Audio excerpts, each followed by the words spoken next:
नमस्कार, मेरा नाम है रविंदर सिंह और आज से हम 10th क्लास के मैथ्स के लिए लेक्चर स्टार्ट करने वाले हैं, जिसमें आप टॉपिक वाइज सभी लेक्चर आपको यहाँ पर मिलेंगे।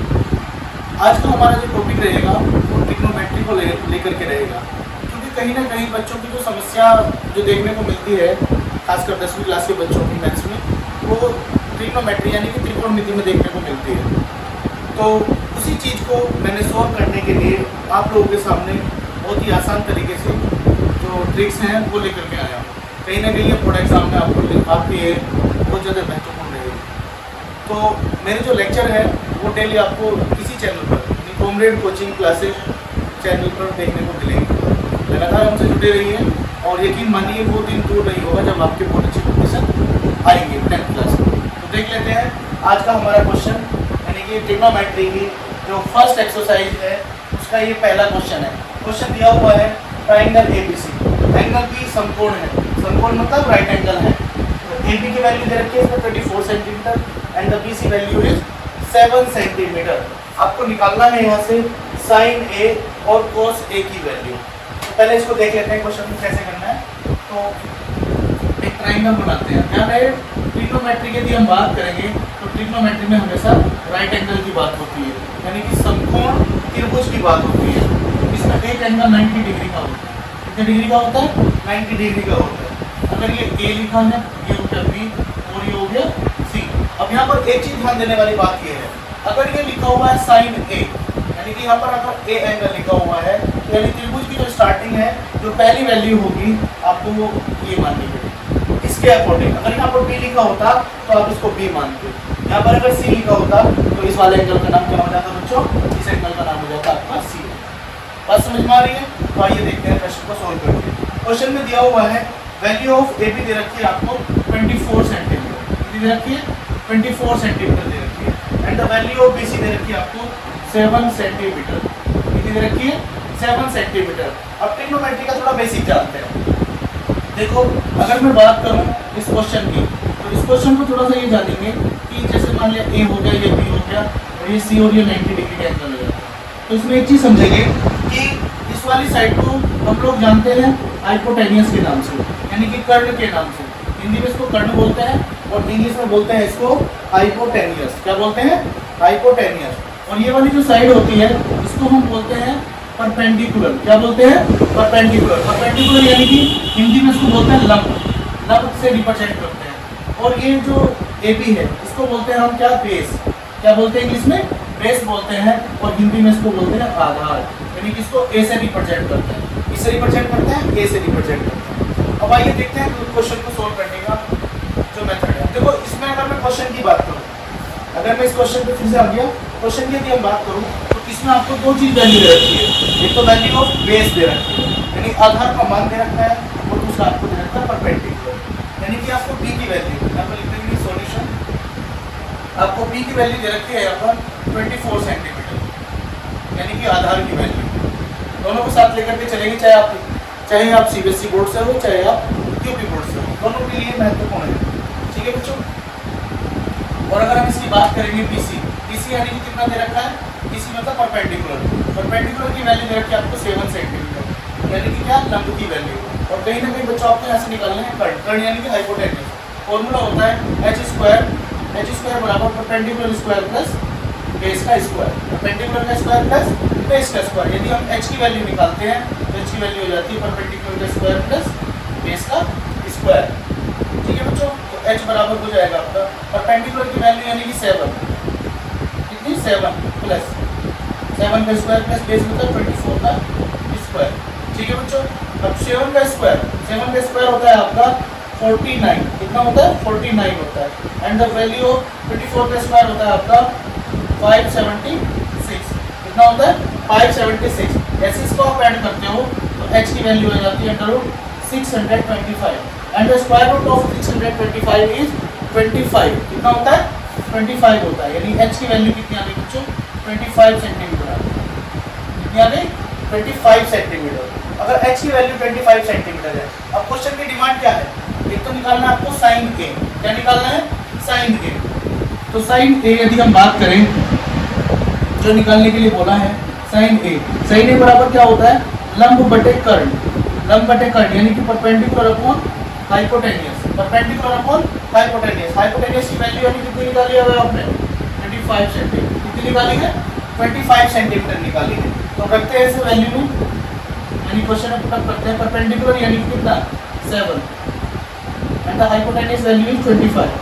तो साइन ए की वैल्यू कितनी है, 7/25। इसी तरीके से हम निकालते हैं कोस ए की वैल्यू, इसकी वैल्यू कोस ए की वैल्यू, क्योंकि क्वेश्चन में पूछा गया है कि साइन ए और कोस ए की वैल्यू। तो साइन ए की वैल्यू होगी 7/25 and the value of cos a, cos मतलब क्या होता है, बेस अपॉन हाइपोटेनियस।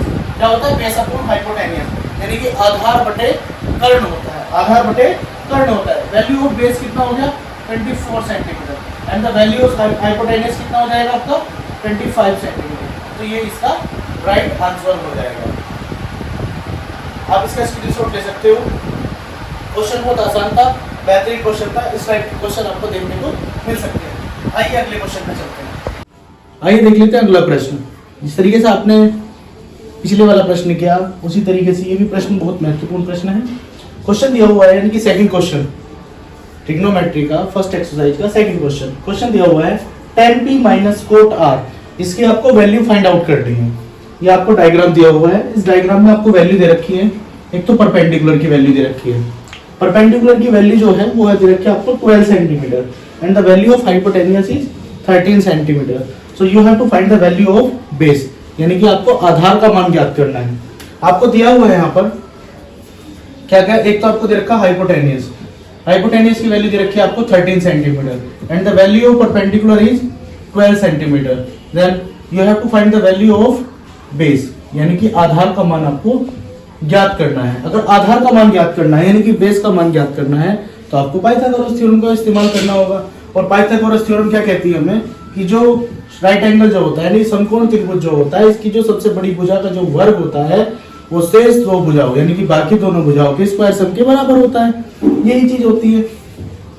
तो यानी कि क्या हो जाएगा, परपेंडिकुलर का स्क्वायर प्लस बेस का स्क्वायर। ठीक है बच्चों, अगर हमें निकालना है यहाँ से बेस निकालना है तो बेस बराबर क्या हो जाएगा, h स्क्वायर माइनस के p square, h square minus के p स्क्वायर। तो वैल्यू ऑफ h कितना दे रखा है, 13 सेंटीमीटर। ध्यान रखिए h मतलब होता है बेटा, h मतलब हाइपोटेनियस। हाइपोटेनियस किसके बराबर होता है, ये होता है कर्ण के बराबर। कभी आप सोच रहे हो कि सर आप तो सीबीएसई बोर्ड या इंग्लिश बोर्ड के लिए पढ़ा रहे हैं, ऐसा कुछ भी नहीं है।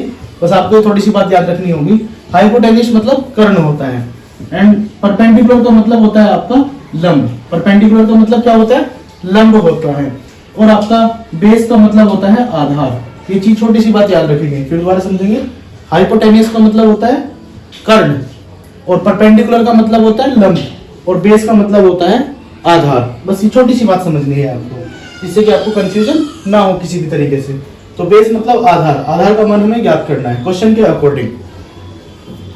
अब देखो इसमें बेस यानी हाइपोटेनियस मतलब 13, परपेंडिकुलर यानी कि कितना, परपेंडिकुलर यानी कि 12 का स्क्वायर इन 12 का स्क्वायर। 13 का स्क्वायर होता है बेटा 169। कितना होता है, 169। Square of 13 is 169 and the square of 12 कितना हो जाएगा, 144। जब आप इसको सब्ट्रैक्ट करोगे यानी घटाओगे 169 में से 144 को, आप 25 यहाँ पर कितना निकल के आएगा, 25 निकल के आएगा and the square root of 25 is 5 centimetre. Base की वैल्यू कितनी आ जाएगी, 5 सेंटीमीटर आपकी यहाँ पर बेस की वैल्यू निकल करके आ जाएगी यदि बेस बराबर इतना है। ठीक है, अब हमारे पास तीनों वैल्यू आ चुकी है। बेस की वैल्यू कितनी आ गई, 5 सेंटीमीटर। यहाँ पर 5 लिख देंगे आप। ठीक है, अब क्वेश्चन के अकॉर्डिंग आते हैं। अब देखो मैंने एक चीज बताई थी आपको लास्ट क्वेश्चन में कि ये डिपेंड करता है कि हमें स्टार्टिंग में कौन सी वैल्यू लेनी है, ये चीज डिपेंड करती है। अब जैसे इसमें दे रखा tan p, इसका मतलब हमें ये ट्राइंगल भी दूसरा बनाना होगा। कैसे बनाना होगा वो चीज समझेंगे। देखो अगर मैं यहाँ पर अगर tan p लिखता हूँ तो हमारा ट्राइंगल होता है स्टार्ट किससे, p से। यहाँ पर q आएगा और यहाँ पर हो जाएगा r। तो दो ट्राइंगल बन के आएंगे, यहाँ पर दोनों के लिए वैल्यू चेंज हो जाएगी। तो उसके लिए अगर मैं बात करूं इस वाले के लिए तो इसका मान कितना हो जाएगा, यहाँ पर हो जाएगा आपका 5 हो जाएगा। कितना हो जाएगा, ये 12 हो जाएगा और ये हो जाएगा 5 और ये कितना हो जाएगा, ये हो जाएगा आपका 13। बस ये छोटी सी बात याद रखेंगे। ठीक है, उस वाले का बेस इसका परपेंडिकुलर होगा और दूसरे का परपेंडिकुलर उसके लिए बेस की तरह काम करेगा। ठीक है बच्चों, अब देख लेते हैं क्वेश्चन में वैल्यू कैसे पुटअप करनी है। तो क्वेश्चन की डिमांड है tan p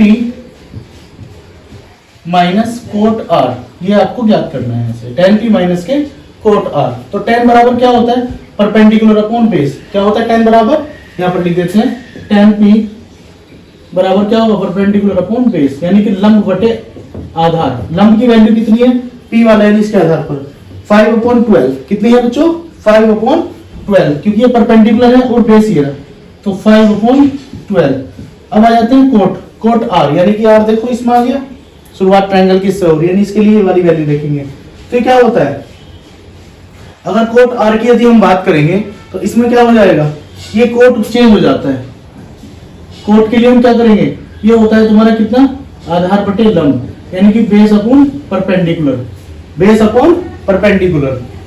ये समझेंगे, बेस यानी कि 5/12 कितना, 5/12। तो दोनों को जब सब्ट्रैक्ट करोगे तो कितना आएगा, 0 आ जाएगा। बस दो चीज ध्यान देने वाली बात ये है कि आपको ये ट्राइंगल का थोड़ा मैटर समझना होगा। अगर ये tan p दे रखा है तो इसका मतलब स्टार्टिंग जो होगी वो p से होगी। अगर यहाँ पर tan r होता तो r से स्टार्ट करते हैं, ठीक है। अगर यहाँ पर q होता तो q से ट्राइंगल बनाते।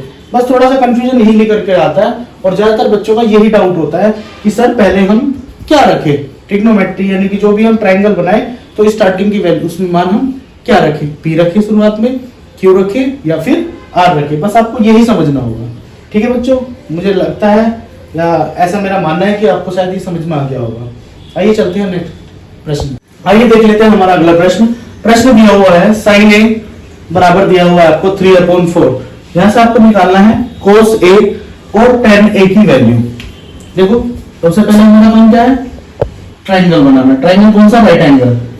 अब इसमें sin a के अकॉर्डिंग यानी a की वैल्यू ये b और ये कितना हो जाएगा c, क्योंकि sin a में दिया हुआ है, a में दिया हुआ तो ट्राइंगल की स्टार्ट किससे करेंगे, a से करेंगे। तो a b और यहाँ पर c, ये कितने डिग्री का हो जाएगा, 90 डिग्री का हो जाएगा।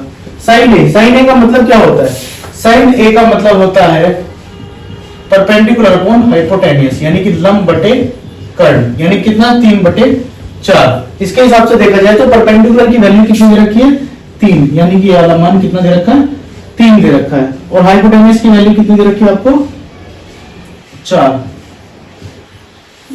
ठीक है भाई, परपेंडिकुलर अपॉन हाइपोटेन्यूस लंब बटे कर्ण, इस हिसाब से इन्होंने कितना दे रखा है, 4 दे रखा है। ठीक है भाई, अब आगे बढ़ते हैं इसमें क्वेश्चन में। हमें क्या निकालना होगा, बेस निकालना होगा। क्या निकालना होगा, बेस। बेस निकालने के लिए वही पाइथागोरस थ्योरम, बेस बराबर क्या हो जाता है, हाइपोटेन्यूस का स्क्वायर माइनस परपेंडिकुलर का स्क्वायर। तो हाइपोटेन्यूस की वैल्यू कितनी है हमारे पास, 4, तो 4 का वर्ग माइनस परपेंडिकुलर यानी कि 3 का स्क्वायर, तो 4 का स्क्वायर कितना होता है, ये होता है 16, और 3 का स्क्वायर 9 होता है। तो इस हिसाब से कितनी वैल्यू आ जाएगी, √7 इसकी वैल्यू आ जाएगी। तो बेस की वैल्यू कितनी आ गई, √7। बेस की वैल्यू कितनी आ गई, √7 आ गई। अब हमें निकालना क्या है, cos a की वैल्यू। किसकी वैल्यू, cos a की वैल्यू। cos बराबर क्या होता है, बेस अपॉन हाइपोटेन्यूस, यानी कि आधार बटे कर्ण। तो आधार की वैल्यू कितनी निकाली है हमने, √7 हमने इसकी वैल्यू निकाली है। तो यहाँ पर आ जाएगा √7, और कर्ण की वैल्यू कितनी है हमारे पास, यानी कि हाइपोटेन्यूस की वैल्यू है हमारे पास 4।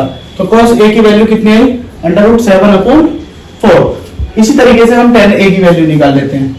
tan a बराबर क्या होता है, परपेंडिकुलर अपॉन बेस। क्या होता है, परपेंडिकुलर अपॉन बेस, यानी कि लंब बटे आधार, लंब बटे आधार।